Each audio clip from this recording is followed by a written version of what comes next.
Yamfayin Amansie Central on a Small Scale Miners Association. One Jomtinani Kofi Alex Jima Zatu Abanim there. Onye NAIMOS for to Galamsey for one dosa nkasa. Na wakwa Budezas na caterpillars ahura owa was this humanity. In there wash no. Ama wotume yebina was a katakatamuna. The megalamsey funu way to a hot nodo. Small Scale Miners Association if Amansie Central one more titinani Allen Kofi Jima ene editor abayi enu se won hye NAIMOS adwumayefo na se wono mo eba won bia ye ahodora wono mo eye adwuma wonya se won fidia wono mo ede ye adwuma wotwaja editumu we na wono mo echiremu dia we akwakwaya ade ba kwa ha adwene pa esanse wono mo mpo a enye fo magudi tu emfa kwampa so bi dwuma na wono mo edi no oba won fidie na wase ni nyina be wi ase hwehwemu we komu no na won ho embon wo bibie mu a na chese eka ena wono mo abo wodin simu se to dwa bra wono wodin sentwefo nhye mu bi ehhehye so obi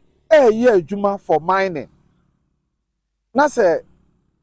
okofa dozer ko site na soja fo ko na se mining no ya wie na dozers wo kata so na ma kwhye no enso asase na so kata ne ade aban ani abere se adwuma na ye no ye nhwese ye bekata asase na so enche bia be 2-3 days ni asoja fo bia bawura bo ase airport kwa so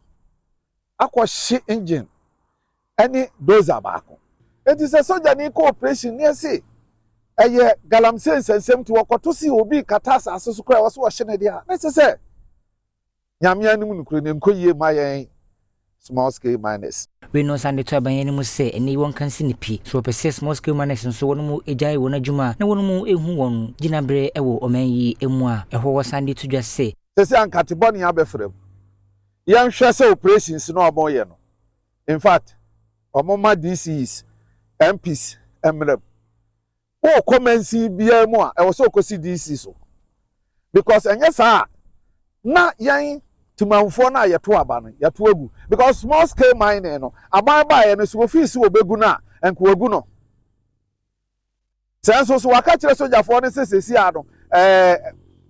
mining no ogu na oma Small Scale Miners entiase